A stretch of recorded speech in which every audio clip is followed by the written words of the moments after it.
a lot of us can't get ahead, mentally can't get it right, and we're well into our late 30s and 40s and 50s. Black folks were scared of white people. I grew up not feeling like I was as good as they were. If you hear a tinge of anger in my voice, I'm still mad as hell about that. Post-slavery, boomers and Gen X probably had it the worst. And sometimes I really be looking at y'all generations like, I honestly don't even know how y'all survived that time period. If you're watching this right now and you're a boomer or Gen X, I want you to leave a comment below of what it was like growing up. Cause I feel like y'all have a lot of experiences that don't get talked about enough. Because the way history usually gets explained makes it seem like everything was simple. Slavery ends, then the civil rights movement happens. And then after that, things just slowly started improving. That's the version people like to go with. I think we're significantly less racist, so you can't blame racism for why these communities are not doing well. Really? Could No, you not significantly blame, less. Could you not blame, for example? Well, let me look. Okay, so in the 1960s, blacks weren't allowed in the National Basketball Association. In the 1960s, the Civil Rights Act hadn't been passed until 1965. In the 1960s, blacks were not allowed to go to the same schools as whites. So, like, that's my metric. So we passed the Civil Rights Act in 1965. Kind of anecdotal. Yeah, Oh, how about this? We had a black president elected twice in 2008 and 2012. Oh man, so since a black president was elected, we fixed racism, right? We haven't finished racism, we're significantly less racist.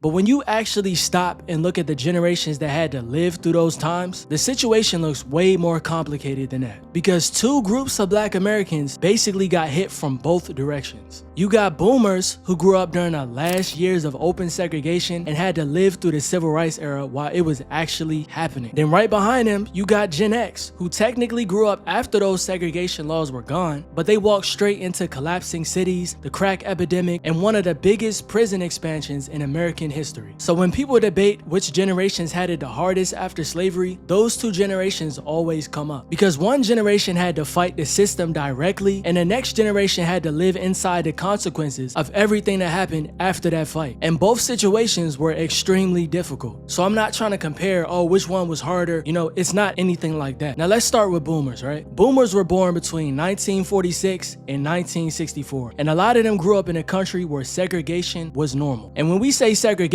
we're not talking about subtle racism. We're talking about actual laws separating people by race. Separate schools, separate water fountains, separate restaurants, separate neighborhoods. There were literally signs telling black people where they could go and where they were not welcome. I grew up under Jim Crow. When I was little, we couldn't go to certain places. This personally happened to me at a place called Fairyland Park. But they had one day set aside where black people could attend. So in the neighborhood, they would call it the N-word day. And I know for a fact that my mother wasn't going to allow me to go because she was a proud woman. So my brother and his girlfriend swooped me up and took me to the Fairyland Park. People were protesting this park, and people were getting arrested. So imagine being a black kid growing up in that environment. Your parents already dealing with a system that openly treats them like they're nothing. At the same time, you're seeing people push back against that system. Because when people protested against segregation at that time, it was dangerous. Police beating protesters, dogs being released on people, fire hoses being turned on crowds, churches getting bombed, civil rights activists getting killed. It was some crazy stuff going on. 17 years. 17 walking across that bridge? 16 or 17, yeah. In the march. Selma. Yeah. When them people throwed all that tear gas on us and when they did what they call Bloody Sunday.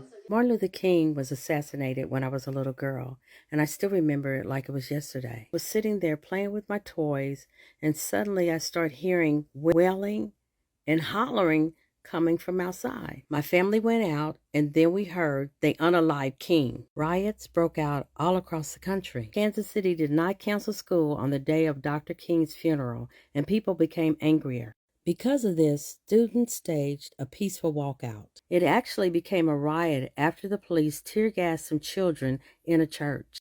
They also tear-gassed schools as well. I also remember getting tear-gassed. I remember my eyes burning and being scared, but there was no escaping this. There was smoke, fire, tear gas, people running, screaming everywhere. So a lot of black boomer kids grew up watching adults risk their lives just to vote or walk in certain schools. That wasn't something they were reading about later in life in a textbook. That was the environment that they were growing up in. And on top of that, black schools during segregation were underfunded, which meant black students had less resources, older textbooks, and crowded classrooms compared to white schools. So even basic things like education were unequal from the very beginning. A lot of people today look back at the civil rights movement like it was this clean moment in history where people marched, gave speeches, and the country suddenly changed overnight. But for the people actually living through it, it was much more intense than that. But they don't tell you that part, right? I'm sure it was stressful, it was tense, and it was unpredictable. You had school integration battles happening where black students were entering schools where nobody wanted them there. The teachers were hostile, the students were hostile, entire communities were angry that they were even stepping through the door. And we are standing up for what we think is right now. Barbara, I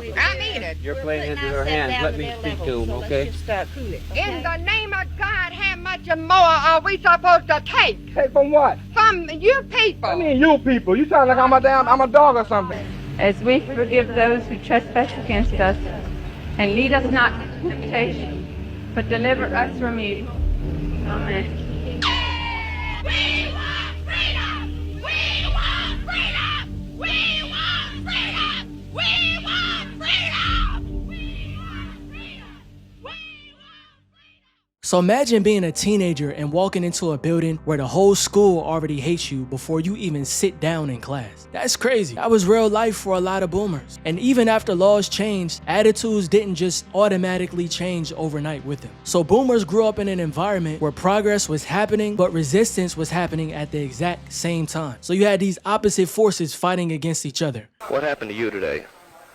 When I went to school, this was my first day going to school. When I went, the principal told me not to come back anymore to his office. And that kind of environment puts a lot of pressure on a generation. Black families were organizing in churches and community groups to support the movement, which meant kids were growing up surrounded by activism and political awareness. So a lot of young people during that era learned early on that social change requires sacrifice and unity. Now, of course, that has some pros to it, but a lot of their childhood was stripped away due to circumstances that was completely out of their control. Then comes Gen X, which was born roughly between 1965 and 1980, right? On paper, things were supposed to be better for them. Legal segregation had already ended. Civil rights protections were in place. And the country was supposed to be moving forward. But the reality of a lot of black Gen X kids growing up in that time was not like that at all. By the late 1970s and 1980s, a lot of American cities were struggling economically. Factories were shutting down. Manufacturing jobs were disappearing. And those jobs were important because they helped working class families maintain stability. So once those jobs disappeared, entire neighborhoods started feeling the impact almost immediately. Income dropping, opportunities shrinking, and black families trying to figure out how to keep up financially.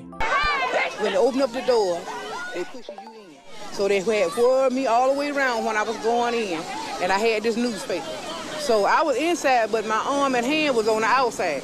They almost broke my wrist. Today, there is almost no local industry in the South Bronx. There are few jobs for the people who live here.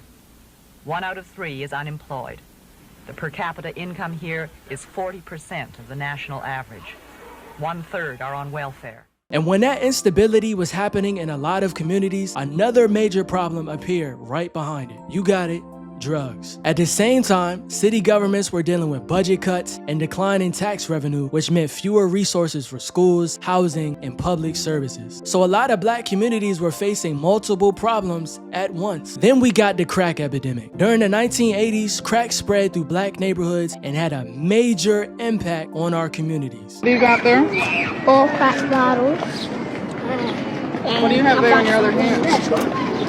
Looks like a needle top. That shit picked up. Them dangerous. Addiction increased, families torn apart, violence increased in places that were already struggling economically. But one of the most important moments during that time was how the government responded to all of it. Instead of treating the situation as a public health issue, they just focused heavily on punishment. This is when a war on drugs started growing. Drug laws became super strict. Police presence increased heavily in black neighborhoods. Mandatory minimum sentences meant people could receive very long prison sentences for drug-related crimes. So for a lot of Gen X kids growing up during that time, prison became something that they saw constantly around them. Friends getting arrested, family members going to prison, entire communities feeling like they were under constant surveillance. And long prison sentences meant that families were separated for years, sometimes decades, which had lasting effects on households and neighborhoods. So many people know somebody who they had an aunt or an uncle who was a crackhead, or their parents themselves was a crackhead. And we do not talk about how that really shifted us as a generation. I don't think people really nowadays, and I think a lot of people that came from that era really don't forget what the we went through and how damaging that is mentally to us. And while a lot of us can't get ahead, mentally can't get it right, and we're well into our late 30s and 40s and 50s. I'm a 70s baby, 1978 to be exact, but who else was affected by the crack epidemic in the 80s? Raise your hand.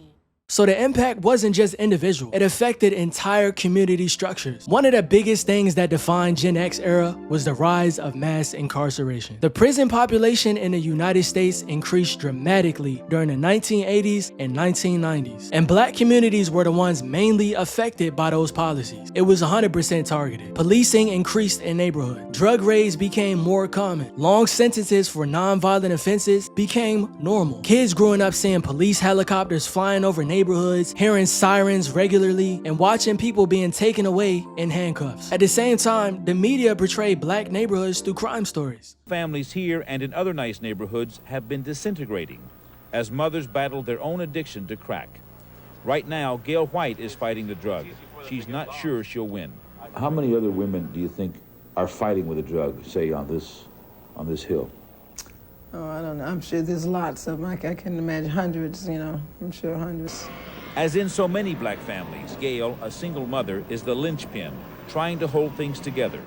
So Gen X grew up in an environment where their communities were struggling economically, heavily policed, and constantly treated like the problem. That combination had a major impact on how that generation experienced the world. And many young people during that time also became familiar with the criminal justice system much earlier than they should have because of how frequently arrests were happening around them. When you really look at it, boomers and Gen X were dealing with two different versions of the same struggle. Boomers dealt with legal segregation, civil rights battles, violent racism, school integration fights, etc., etc. Gen X dealt with mass incarceration, drug war policies, economic decline in cities, the crack epidemic, heavy policing, etc., etc. Different environments, but both were extremely difficult. Boomers had to challenge a system that openly treated them as unequal. Gen X had to grow up in a system that pretended equality existed, but still produced very harsh outcomes in many black communities. And that's why those two generations are so important to understand when people talk about black history and slavery, because they carry the weight of the most difficult transitions in American history. And that transition came with a lot of pressure that people today always ignore. At the same time, both generations laid the groundwork for many of the social and political conversations that continue today. So even though they went through hell, their experiences shaped the moments and discussions happening in America today. So we really owe them a lot of respect. Personally, I feel like a lot of boomers and Gen X never really had a fair shot in society to begin with. I'm not saying that none of them came out to be successful, because that's not the truth either. But just think about the environments that they were dealing with. Boomers grew up in a system where laws were stacked against them. And even when laws started changing, opportunities didn't magically change overnight. Housing discrimination was still happening. Banks weren't approving loans in black neighborhoods. And a lot of workspaces were still quietly blocking black people from positions and promotions. So even though the laws were starting to say one thing, the reality people were dealing with on the ground was way different. Now look at Gen X. By the time they came up, the laws had changed, but the economic landscape had already changed too. A lot of the stable jobs that other generations could rely on were disappearing. So while other parts of the country were growing economically, black neighborhoods were dealing with the opposite situation. Less opportunity, less investment, and less opportunity for long-term stability. And when you combine that with aggressive policing, strict drug laws, and a rise of mass incarceration, etc., etc., it created an environment where a lot of people were constantly navigating obstacles just to have basic stability. Because both generations were trying to move forward in systems that made progress 10 times harder than it should have been.